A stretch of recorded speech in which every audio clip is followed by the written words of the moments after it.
Hello, everybody on Facebook, Instagram, and YouTube land. Hmm. Yay! Hey everyone! Happy Saturday. Hello from I'm in Cluj in Romania and Troy is in Sussex in the UK. Hey, how Hmm. does it get any better than that? And today we are going to talk about one of the hot topics, hot in access, which is cognitive dissonance. Hmm. Hmm. So cognitive dissonance is when you have conflict. So it's when you have all these opposing points of views. And what actually creates it, we're talking about cognitive dissonance in regard to X-Men. We have a call coming up on Tuesday night. X-Men and cognitive dissonance. And so what occurs is that X-Men are space, and then you come into a world where people are functioning from judgment just because it's a pattern, it's a habit, and they don't question it. And so cognitive dissonance starts whenever you actually begin to buy into judgment as real and true. And that's cognitive dissonance creates a compression. And it actually is where you cut you off to figure out somebody else's point of view, or you go in and you try to understand somebody else's point of view. Well, Hmm. my life until I was like 40, and I was still doing it up until a few years ago. Because the information that I didn't have is that when someone has fixed points of views, we go in and try to understand it or figure it out. So we stand under it and we look at it and we try to figure it out instead of nobody ever says, actually, this person has a lot of points of views and your energy, space, and consciousness. And so then you start to compress yourself to try to understand, to try to figure out, to try to, you know, see what's right about it and what's wrong about you. And all of it is about right, wrong, good, and bad. And it all puts you into conflict with yourself. And actually, we have been trained to do cognitive dissonance, and actually, we have been trained to figure out the heaviness, and that was what I have been personally taught. Like, if I keep going and to the heaviness, like eventually it will be light, and this would show up in like every area of my life. Like when I was in the medical school, I knew it was not working for me. I was not happy there.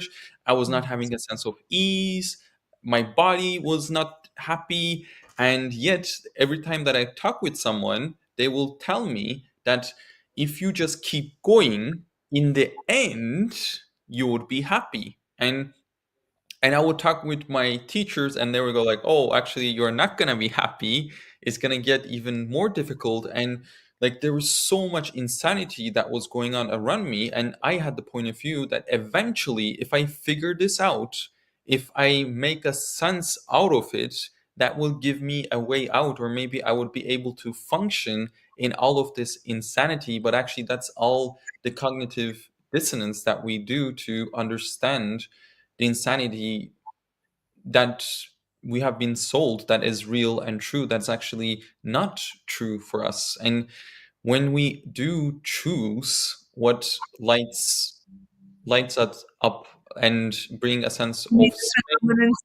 the phenomenons of the lightness of energy, that if you choose the lightness and you start living in every part of your living, your life, that it changes everything. And, I just facilitated a class today and someone was like, hey, this is really easy for me. Like it's easy for me.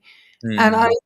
yeah, but where are you not seeing that ease, that natural ability and capacity you have? Where are you not allowing that, the greatness of that? Where are you not receiving that, knowing that, being that, you know? Because you've decided that you have to make something significant or difficult or hard. And so these are all the places that we're told, no, you can't have it that easy. Okay, how come? How come it can't be that easy? How come it can't be created that It's not easy? valuable if it's easy. Like how many of you bought that? Like if it's too easy, there is no value. So I have to prove, I have to work hard to make it Yeah. show that it's hard. And then you go through something that's hard, and then your life is miserable, and you're not getting any great results either. And then you're like, oh, like now what? And Yeah, it's just I'm personally so grateful that we get to actually we have someone in the world, which was Gary, was saying, hey, like what's light for you, it's true for It's you. true. And if something is heavy, you don't actually have to go there, you don't have to explore it, you don't have to understand it, you don't have to figure it out. It's heavy, it's a lie, it's not true for you. So If you're trying to figure out heaviness, you're in cognitive dissonance again because you're looking for the reason that it's heavy instead of I'm walking down the street tonight in Cluj and then I'm like, hey, it's heavy, turn around, go into where it was busier. Like that's how easy it is. Not a keep going, I'm crazy. No, I'm energetically aware. Turn around. The energy went from light to heavy, turn around. It's so mhm, simple. Like I mean, if you lived your whole living, choosing what's light and going in the direction to what is light, life living is going to be so much more easier. But we're trained to figure it out, to go to linearity, to think, to overthink, overthinking alert, not in X-Men reality. And so we're trained to all these points of views about working hard, thinking, figuring it out, emoting. And so every time that we take that road, that's where you're going into functionality that is not you. X-Men energy is their first language. The energy never lies. And most people have been gaslighted out of their energetic awareness by their nervous system being hardwired into fixed points of views, judgments, like fixed points of views and judgments. And I guess the big thing with this call, even if you're not coming on, what I would love people to know is whenever you learn to judge, that's where compression starts. And cognitive dissonance is always compression because you go to you as the small size of your body, you know, and then you compress and you squeeze yourself and you're like, oh, because there's no space. And we are energy, space, and consciousness. We are energy, space, and consciousness, infinite knowing, receiving, perceiving, and being. yeah. And I want to acknowledge like it takes massive courage to Yeah.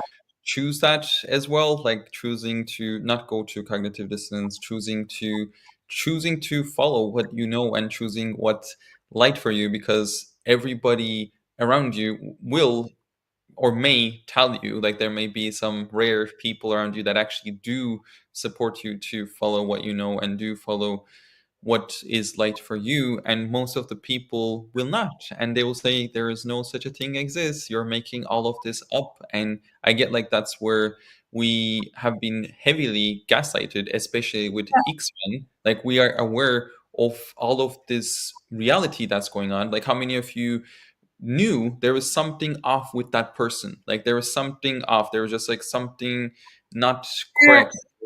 Yeah, yeah, you're like, ah, like actually I'm not gonna go there. And then your friends would go, oh, like you're just making all of this up, or this is it's all in your head. You're judgmental, It's and oh, you're judging this person.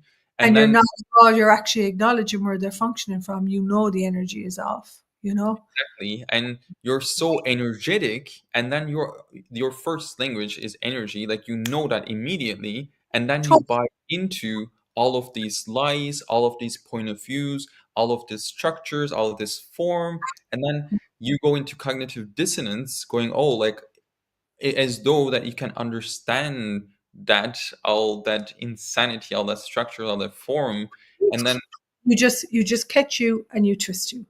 yeah, and then you compress yourself, and then if you don't acknowledge it, you live with that your whole Yeah. life, and it actually shows up in every area. And I get Well, like that. it creates a massive twist in your being. It creates a twist in your body. It creates twist in relationships. It creates twist with your financial reality.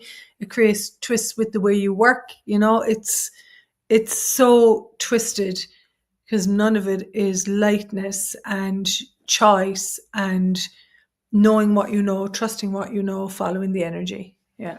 Hmm.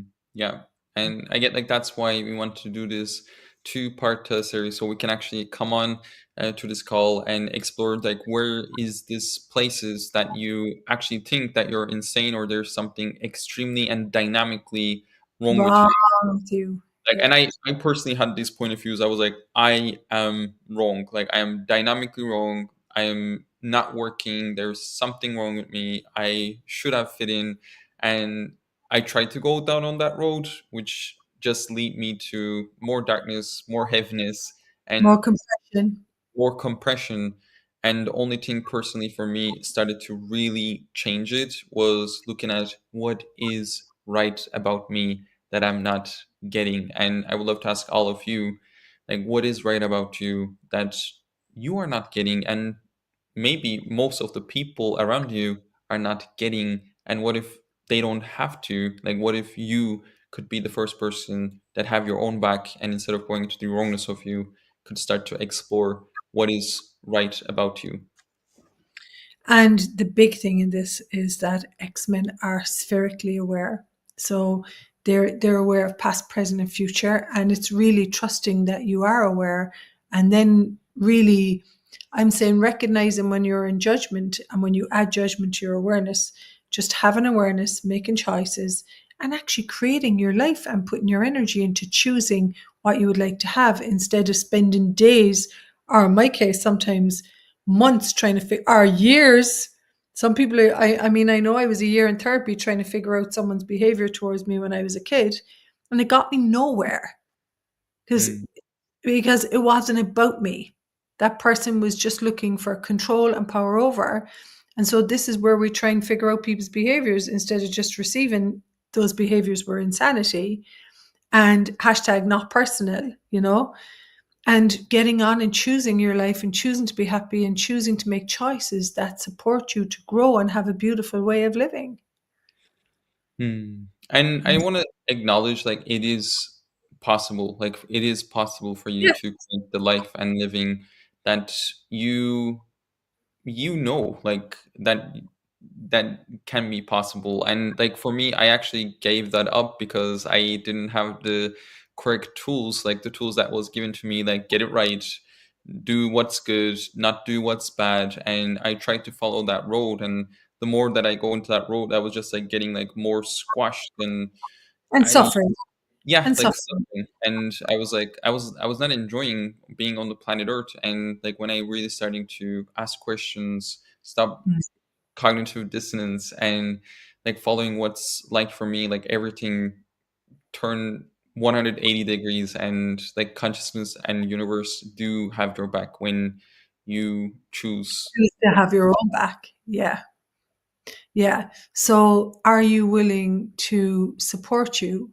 Are you willing to not let yourself down? Um, particularly in what you're aware of and what's true for you and what your values are. And if you feel like jumping on this call and it'll give you more freedom, more choice, more space, more acknowledgement, because acknowledgement for X-Men is huge because nobody acknowledges what you're aware of. So you've got to acknowledge what's going on for yourself and got to really support yourself to know what am I aware of? What am I aware of? Mm. Um we And will be some support as well sometimes, like with acknowledging, like I know there will be so many conversations that I would actually have with Rachel. Like I would just be off with a phone with someone, and like I would feel like wonky weird, and I was like, what's going on? And I would actually just ask Rachel, say, hey, can you just ask me a question? Like can you actually like support me with this? And like you don't have to try to do this all by yourself too. I just want to say that. I mean, why would you want to do it all by yourself? Like I did control, I know that one where I won't receive from anyone. But there's this thing called vulnerability. And when you're vulnerable, it's willing to receive support and willing to know that you're part of a universe that nothing can destroy the universe. Um like consciousness is alive, it's breathing, it's thriving. And so we're part of that universe. And when you allow yourself to be contributed to, it contributes to a greater world and a greater future of mankind. And for me, vulnerability hasn't been the most comfortable. However, but it's not comfortable, and I know what it's capable of creating when I'm willing to receive and I'm willing to be present. Hmm. Yeah. Vulnerability is the willingness to receive everything from interesting point of view, and it's willingness to know what you know, and it's the willingness to show up as you, the good, the bad, the ugly, all of it. And vulnerability sometimes could be just saying, "Hey, can you please contribute to me? Can you please help me out with this?" And I know when I was willing to let other people in and actually contribute to me and I got support, my whole life changed. sorry, I cut across you. I sometimes get so excited when we have conversations. I've like so much to talk about with you. You know, I got a friend from someone I really care about today or yesterday, and you know, there was some heavy stuff and judgment pushed at them, and they just required a conversation and just to know that, you know, sometimes people try to bring you down, you know, diminish you. And when you have someone who really is for you, you know, um, not against you, it really changes the way you live when you know someone has your back. And you were only able to come in and have my back because I chose to have my own back. I'm like, I'm going to have my own back. I don't care what it takes. I'm going to acknowledge my difference. I'm going to acknowledge what's valuable for me. And when I did that, everything in my living got greater, you know? Hmm. Mine too. So Yay! it starts with you, and if you are looking, Say yes. it again. It starts with you, and if you get, it will be a contribution for you to jump on to this two-part teleseries. We would love to have you there. And how does it get any bush? How does it get any better? And remember what's right about you that you're not getting. What is the gift in the seen and unseen? And what are you aware of? My favorite question, what am I aware of here? Energetically, what is the energy saying? Hmm. Beautiful. Energy never lies. Ever, and neither do bodies. Thank you for this conversation. Have a beautiful Saturday night wherever you are in the world. I know that I'm putting on my PJs and jumping into bed. Hmm. And we hope this contributes to you, whether you're watching this in the future or right now. Hmm. Thanks so Beautiful. much, everyone. I hope this contributes to you. And bye. Thanks so much, Rachel. Sera. Ciao. Buonasera. Bye. Tschüss. Mhm.